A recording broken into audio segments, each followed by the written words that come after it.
Assalamualaikum warahmatullahi wabarakatuh. Ketemu lagi dengan saya Budi Hakiki Martias di channel Tanya Pak Budi. Tahun ini diprediksi sebagai tahun transisi menuju ke next normal. Kecuali terjadi bencana yang di luar dugaan, maka setiap orang, pelaku usaha, dan masyarakat dapat mulai berharap untuk membentuk masa depannya kembali. Virus corona memiliki dampak yang belum pernah terjadi sebelumnya dan bahkan kondisi yang terburuk bisa jadi belum datang. Dan kita sendiri juga tidak tahu secara pasti kapan pandemi COVID-19 ini akan berakhir. Namun sekiranya ini berlalu, saya yakin teman-teman dan sahabat ingin dalam keadaan siap untuk menjemput gelombang pasang ekonomi yang sudah dalam 2 tahun terakhir ini kita tunggu-tunggu. Apalagi kondisi next normal nantinya akan berbeda dengan situasi yang berlaku pada tahun 2019 yang lalu, yaitu sebelum masa pandemi COVID-19 terjadi. Baik, kira-kira seperti apa persiapan-persiapan yang harus teman-teman lakukan untuk bisa bangkit kembali di masa next normal nantinya? Nah, kita akan bahas secara detail di dalam video ini, namun sebelum itu jangan lupa subscribe, like, dan share sebagai bentuk dukungan dari teman-teman dan sahabat terhadap tim kami untuk terus melakukan riset, analisis, penelitian, dan juga produksi video-video seperti ini dengan tujuan untuk memajukan UMKM nasional. Baik, jangan kemana-mana, tunggu setelah yang satu ini. Saya tahu kondisi pandemi nggak enak banget. Teman-teman pelaku UMKM jangan menyerah. Jangan putus asa, kita cari cara, kita cari jalan lain supaya kita justru dalam kondisi seperti ini bisa lebih maju. Insya Allah saya akan ada dan saya akan jadi tempat Anda untuk bertanya. Tanya Pak Budi, saya akan bantu. Terima kasih.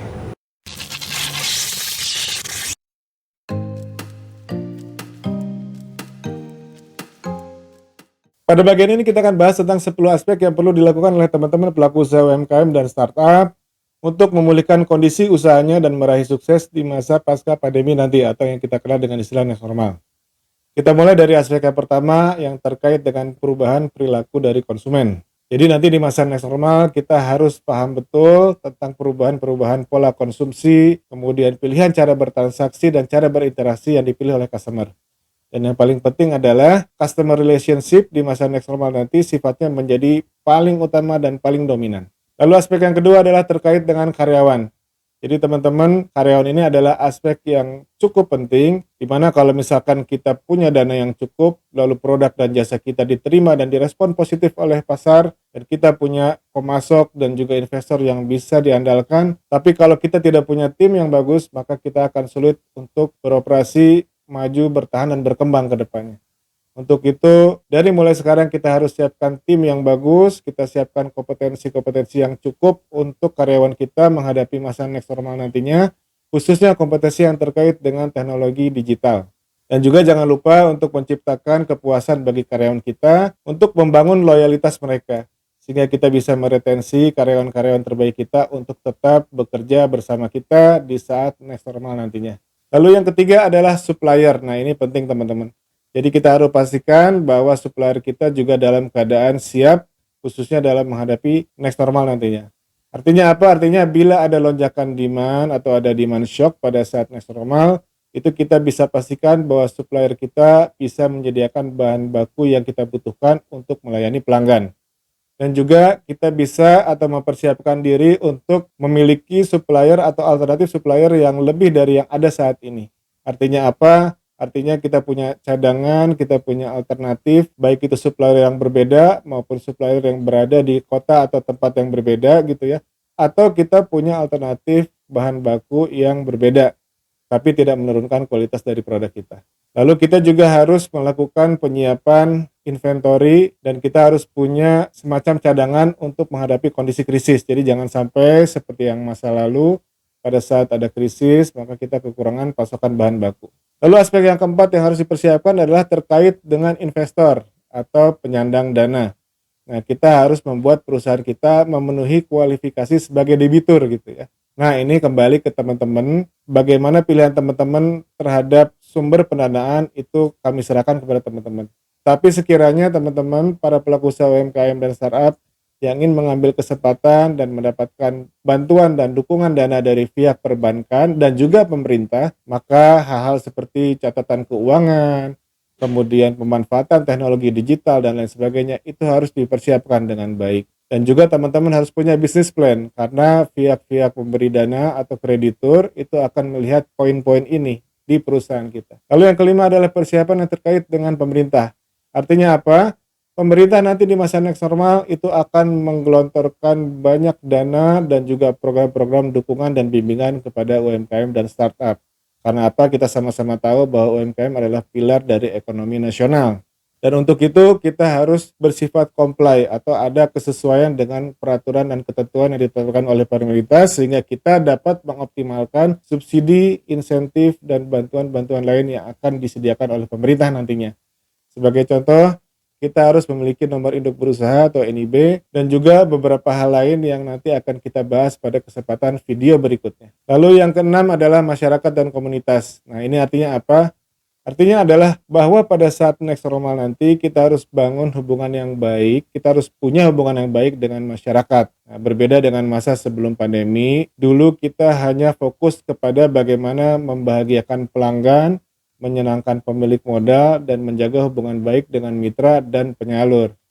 Tapi ke depan, masyarakat dan lingkungan sekitar dari usaha kita itu punya peranan yang penting. Apalagi kita sama-sama tahu bahwa traffic informasi itu sangat intens melalui media digital. Sehingga apabila ada informasi-informasi negatif terkait dengan usaha kita yang muncul dari masyarakat, maka ini bisa berpengaruh terhadap keberlanjutan dari usaha yang kita kelola. Lalu lanjut ke yang ketujuh adalah efisiensi. Nah, kita harus siapkan mulai dari hari ini agar apa? Agar pada saat datang masanya next normal nanti kita sudah beroperasi dalam tingkat efisiensi yang maksimal. Efisiensi ini bisa kita lakukan dengan cara melakukan saving cost atau cutting cost gitu ya. Saving cost dengan cara kita memilih alternatif bahan baku, kemudian kita mereview kembali biaya sewa dan pengeluaran sewa yang kita lakukan, yang kita keluarkan selama ini. Juga pengeluaran biaya pemasaran dan biaya iklan itu bisa kita alihkan ke media digital sebagai contoh gitu ya. Lalu kita cek pengeluaran-pengeluaran yang kurang produktif dan kurang efisien, itu kita akan coba lebih selektif lagi dan juga tentu kita melakukan pemanfaatan terhadap teknologi digital dan ini juga akan membangun efisiensi yang baik bagi perusahaan kita. Lalu kita juga akan review kemungkinan cutting cost dengan cara sebagai contoh mengurangi alat kerja, sarana kerja, bahkan kalau misalkan diperlukan kita akan memanfaatkan teknologi agar pekerjaan yang ada di usaha kita itu bisa dibagi ke jumlah karyawan yang lebih optimal lagi. Lalu yang kedelapan adalah strategi dan perencanaan. Nah, ini kita harus punya teman-teman dan kita harus punya dari hari ini. Karena apa? Karena pada saatnya nanti tiba masa next normal, kemudian terjadi gelombang pasang ekonomi, demand shock dan lonjakan permintaan. Nah, jangan sampai pada saat itu terjadi baru kita merumuskan proyek-proyek apa yang akan kita canangkan dan kita gelar, kemudian program-program marketing campaign apa yang akan kita lakukan pada saat itu dan bentuk-bentuk promosi seperti apa yang akan kita luncurkan. Nah, ini akan terlambat teman-teman. Jadi disusun dari sekarang. Nah, pada saatnya nanti kita tinggal mengimplementasikannya. Lalu yang kesembilan, ini cukup penting yaitu persiapan terkait dengan produktivitas. Nah, produktivitas ini harus dikembangkan dan harus didorong terus sehingga pada saatnya nanti di masa next normal, usaha yang kita kelola itu ada pada level produktivitas yang maksimal. Caranya seperti apa? Yang pertama adalah kita melakukan inovasi, kemudian yang kedua kita memanfaatkan teknologi digital.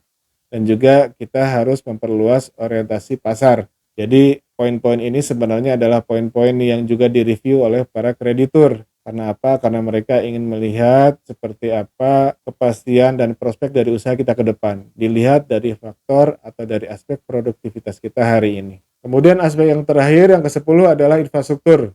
Nah, ini ada 2 poin yang paling penting di samping hal-hal lainnya tentunya. Yang pertama adalah ketersediaan cadangan cash atau dana tunai. Nah, ini kita sudah belajar dari pengalaman sebelumnya bahwa bila terjadi krisis, apabila kita tidak punya kesiapan terhadap ketersediaan dana cadangan, maka yang terjadi adalah usaha kita bisa tutup secara temporer maupun secara permanen. Dan untuk itu, ke depannya di masa yang normal, segala kemungkinan masih ada, maka dari itu kita harus persiapkan diri semaksimal mungkin. Dan kita harus bisa mengalokasikan sejumlah dana untuk menjamin keberlangsungan usaha kita ke depan. Lalu yang kedua apa? Yang kedua adalah kita melakukan review terhadap aset yang kita miliki. Jadi dari sekarang harus dilihat teman-teman aset mana, kemudian cabang usaha mana, produk-produk apa, bahkan brand apa yang kita punya, yang kita anggap kurang produktif dan kurang prospektif ke depannya.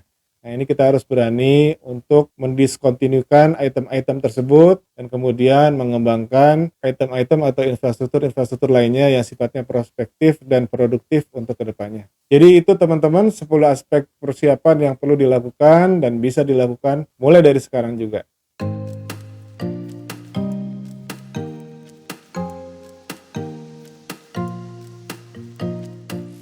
Kita harus sadari bahwa hari ini konsumen akan mengingat bagaimana kita bereaksi dan merespon kesulitan yang dihadapi selama masa krisis. Menaikkan harga selama masa sulit dan atau menurunkan kualitas produk dan jasa yang kita tawarkan misalnya akan memberikan dampak yang negatif pada hubungan kita dengan pelanggan ke depannya. Dan apabila ini sudah terjadi, maka saran kami adalah segera ambil langkah perbaikan dan pemulihan dari reputasi usaha teman-teman serta hubungan teman-teman dengan pelanggan. Dan jangan lupa bahwa hari ini suara customer itu lebih didengar oleh customer lainnya.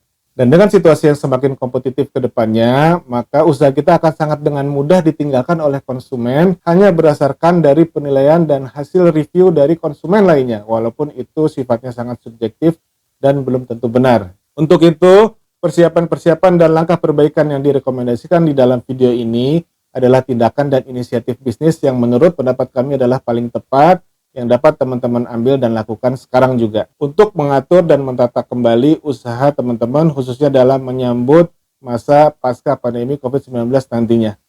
Akhirnya kita telah sampai kepada penghujung dari pertemuan panjang kita dalam seri video Next Normal, di mana seri video ini terdiri dari 4 buah video dan video kali ini adalah video yang keempat atau video yang terakhir. Harapan kami bahwa informasi-informasi yang selama ini kami berikan itu dapat menginspirasi, memberikan semangat, dan juga menjadi pedoman bagi teman-teman untuk menyambut dan mempersiapkan diri dalam menghadapi masa pasca pandemi COVID-19 nantinya, atau yang kita kenal dengan istilah Next Normal. Dan tidak lupa kami sampaikan, mohon untuk teman-teman lakukan subscribe, like, dan share kepada channel kami dan juga kepada video ini maupun video-video kami lainnya.